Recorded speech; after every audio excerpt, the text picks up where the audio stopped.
সুতরাং এই আইনটা পাশ করার কারণে বিএনপির সমস্যা, জামাতের দুজনের সব পার্টির সমস্যা। এটা তো 1974 সালে স্পেশাল পাওয়ার অ্যাক্ট, এটাকে আমি বলি কালো আইন। ধরেন আওয়ামী লীগ 10 বছর পরে, 20 বছর পরে, 100 বছর পরে আসলো, বিএনপিকেও করতে পারে। যদি আপনি বিএনপির মধ্যে কোনো গুপ্ত দেখেন কিনা, আপনি বলছেন জামাত শিবির তো গুপ্ত, অন্য কোন দল আছে কিনা বিএনপির মধ্যে? অন্য দল আছে কিনা জানি না, তবে নারী সংরক্ষিত আসনে দেখেন, নারী সংরক্ষিত জামাতের নারী চরিত্র নাই তো। যেগুলো বোরকা পরে না, এই যে জিটিভিতে যে সিন প্রশ্ন করেছে, ওই যে মারদিয়া মোস্তাফেজ আছে না, কি মমতাজ, সে তো বাইরে একটা ভিতরে এরকম লেবাস পরে আসে, সে তো আবার জিন্সও পরে, বুঝছেন? তাকে জিজ্ঞেস করছে যে জামাত নমিনেশন, নারীদের নমিনেশন দিল না, এ ব্যাপারে আপনার কি? জামাত ট্রফি হিসেবে নারীকে উপস্থিত করতে চায় না, এই জন্য করে নাই। তো এখন তো সে মনোনয়ন পেল, তো এখন কি করবে বলুক? সে তো সবসময় সবসময় ভয়েস দিচ্ছে মাস মিডিয়াতে, এবং আল্লাহ খোদার নাম, জামাত পক্ষে, জামাত তো কঠিন জামাত বলতেছে, কিন্তু সে তো এখন তাকে নিজেকে ট্রফি মনে করে এখন তো সে প্রস্তাব লুফে নিচে তো।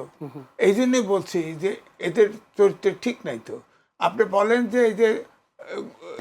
এই যে কি জাতীয় সনদ, যেটা জুলাই জাতীয় সনদ বাস্তবায়ন চায়, তারা 3টে জায়গায় অবস্থান, 2টোতে নোট অফ ডিসেন্ট দিয়েছে দেখেন, 2টোতে, আর একটা অধ্যাদেশে, জুলাই জাদুঘর অধ্যাদেশে, সেখানে এক জায়গায় নোটে লেখা আছে যে স্বাধীনতা যুদ্ধের জামাত, মুসলিম লীগ এবং নিজাম ইসলাম স্বাধীনতার বিরোধিতা করছে।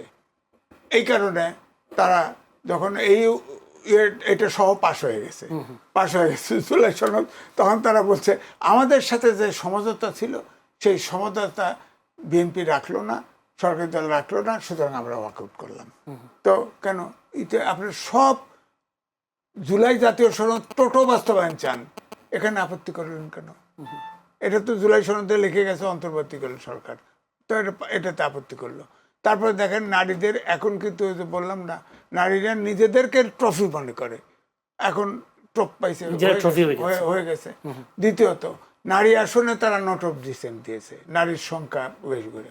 তো এখন তো নারী তো আপনি দেখেন আনুপাতিক চাইছে না, এখন তো বিএনপি ওই সিট অনুযায়ী ভাগ করে দিছে নারীদের, ওটা লয়ে লইছে, সমস্যা নেই, লয়ে লইছে।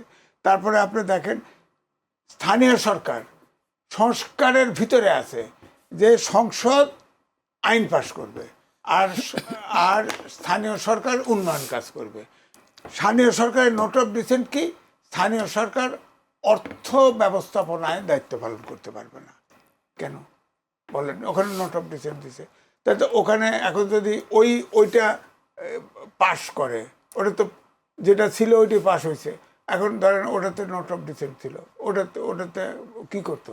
ধরেন জামাত ক্ষমতায় যাইতো, এগুলোতে কি করতো? তখন তারা এগুলোকে এগ্রি করতো না তো। তো সুতরাং এই জন্য বলছি যে জুলাই সনদ 133টা অধ্যাদেশ জারি হয়েছে। হ্যাঁ, এই যে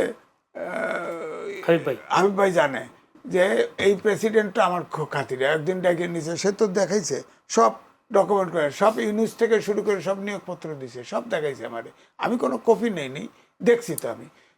তার বক্তব্য পরিষ্কার যে আপনি 106 অনুচ্ছেদ মানেন, আপনি সংবিধান, আপনি নিয়োগপত্র মানেন, আপনি 148 অনুচ্ছেদ অনুযায়ী সংবিধান সমুন্নত রাখার জন্য ওথ নেন, আপনি 133টা অধ্যাদেশ জারি করেন, অনেক অধ্যাদেশ সে বলছে আমি স্বাক্ষর করিনি। হ্যাঁ, এখন তো বিএনপি 133 অধ্যাদেশই পাশ করতেছে। হ্যাঁ, পাশ করেছে না, করে নাই, আপনার করবে যে কয়েকটা টাইম বার্ড হয়ে গেছে।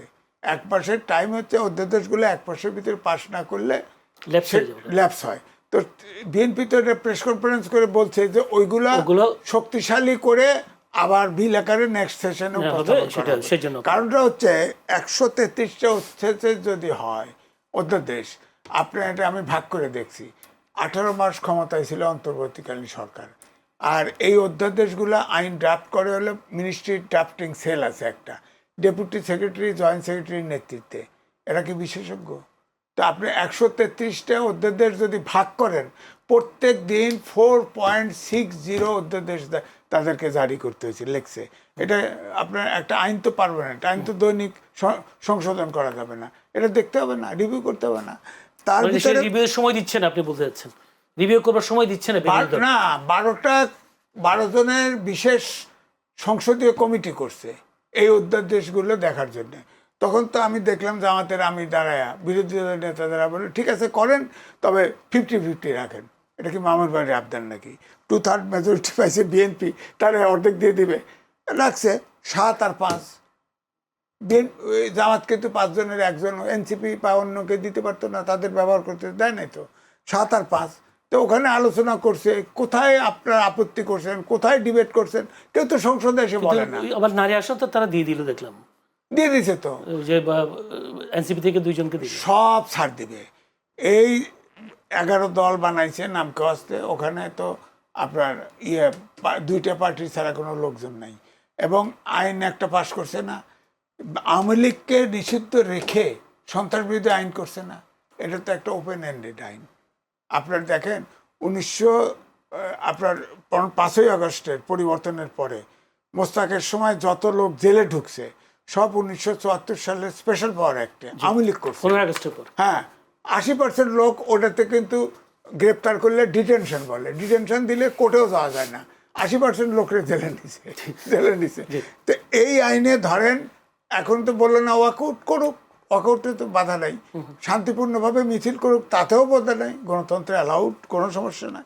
কিন্তু আইন শৃঙ্খলা পরিস্থিতির অবনতি যদি ঘটে, তা জামাত ইসলাম বসে আওয়ামী লীগের ওই অধ্যাদেশ পাশ করে আইছে না, তো রাস্তায় নামেন, হাউকু করেন, গরম পানি আছে, ঠান্ডা পানি আছে, সাউন্ড গ্রেনেড আছে, টিয়ার গ্যাস আছে, জেলখানা আছে, শেষ পর্যন্ত আইনও আছে।